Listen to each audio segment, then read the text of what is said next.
All right, let's talk about the fourth one, because this one is a really important one that often gets overlooked.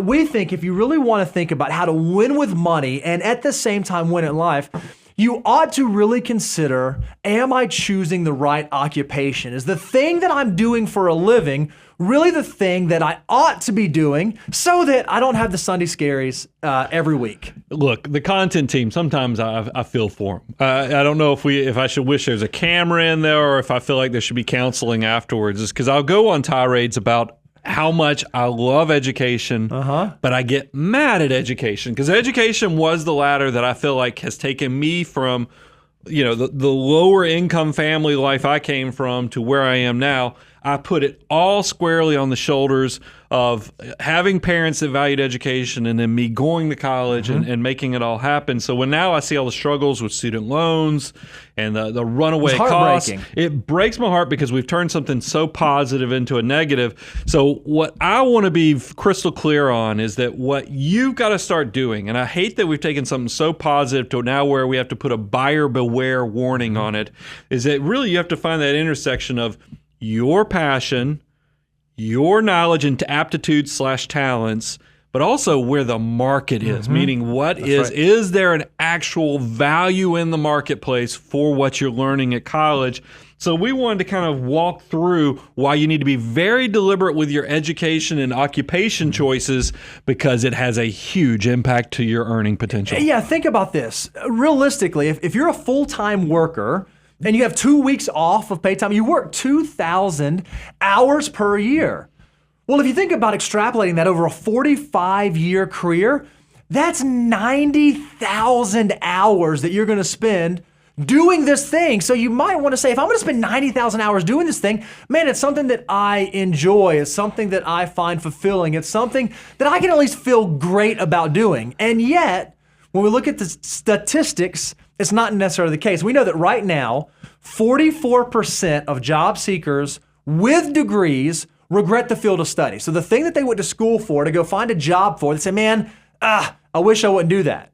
And only 27% of graduates right now actually work in the field of study that they went into. So I graduated with a degree in this, yet the vocation I'm pursuing is this. There seems to be a high misalignment there. Yeah, that's what I mean. If you go to college without kind of being very deliberate with what the purpose, what the why, begin with the end in mind, a lot of people are just coming out on the other side with, yes, a degree, but a degree that might not be helping them get into that first job, a degree that they actually bear a lot of regret about.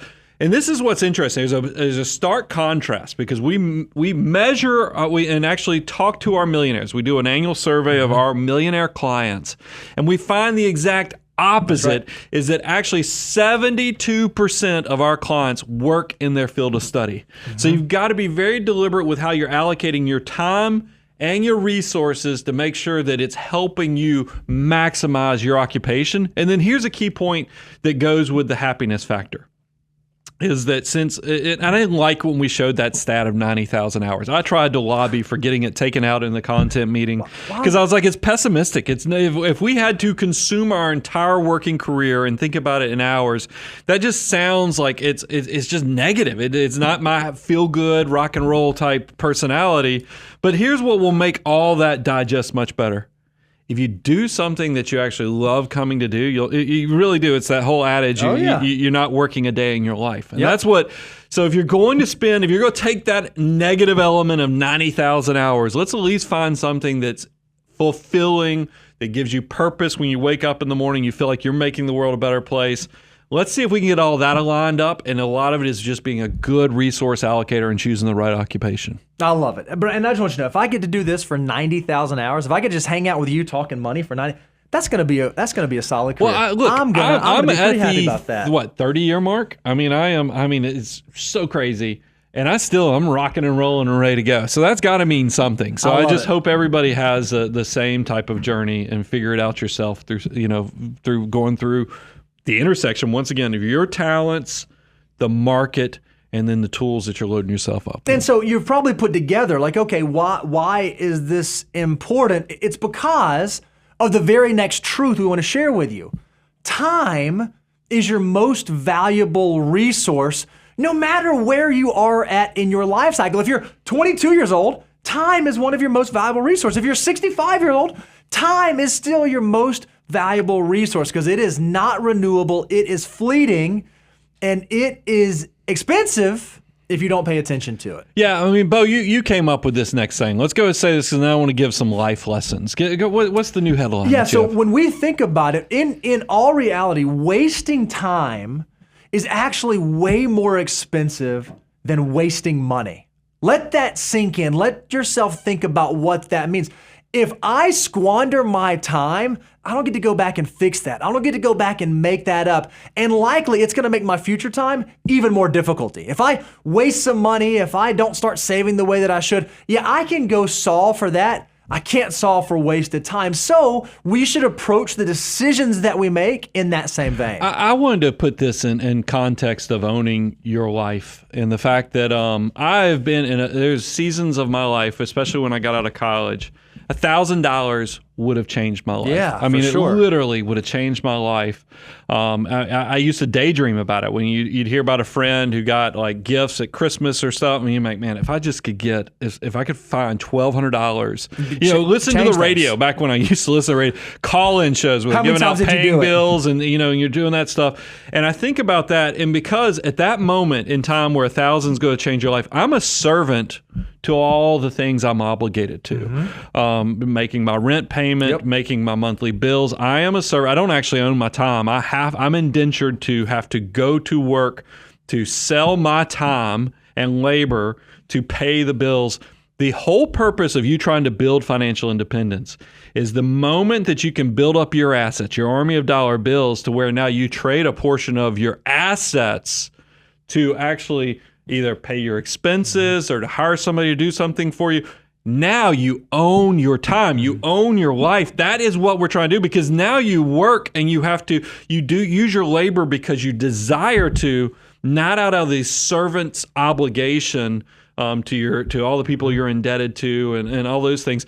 That's the biggest thing, because I have found in my life as I reached this financial freedom point, I still love working. Working is still, don't mishear me. I'm not saying work is a bad thing. I'm just saying now you get to do it on your terms. I do stuff that is purposeful. I invest in things not for the money side of it before, but actually for where I'm hoping things will go.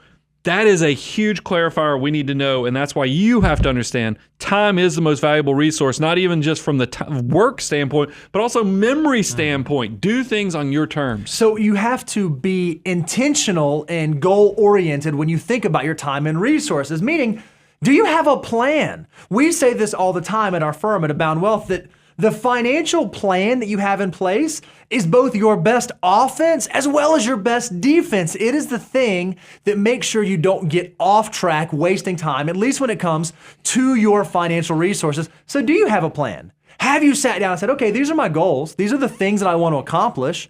Okay, here's where I am right now. What are the steps that I need to put in place to move towards that goal? And as I have that plan in place, when other things come up, ooh, I want to do a pool. Does that move me to my goal or away from my goal? Ooh, I want to buy the new fancy car. Okay, do you like luxury cars? Does that move me towards my goal or does that move me away from my goal? If you have a financial plan in place, it will better allow you to make sure that you're not wasting time and resources as you move towards those goals. Yeah, I mean, write down. Don't skip go. Just hit pause or do whatever and write down, what do you want to accomplish in a year? What do you want to accomplish in 5 years? What do you want to accomplish in 10 years? And even do the exercise of saying, hey, let's pretend I won the lottery.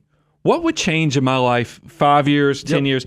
And then try to figure out what actually, where's the purpose, where's the value? And then get to work on creating that offense, that plan. Actually write it down so that you can reach the success instead of just daydreaming about where you want to be in life. It's not just, don't just take our word for it. We know that Stephen Covey in Seven Habits of Highly Effective People, he says that to begin with the end in mind means to start with a clear understanding of where you're going. That's having a plan, not wasting time. We know from Millionaire Next Door, when they ask about, okay, what set up millionaires to make them successful, they allocate their time and their energy and their money efficiently in ways conducive to building wealth. They recognize the valuable resource that it is, and they don't squander it.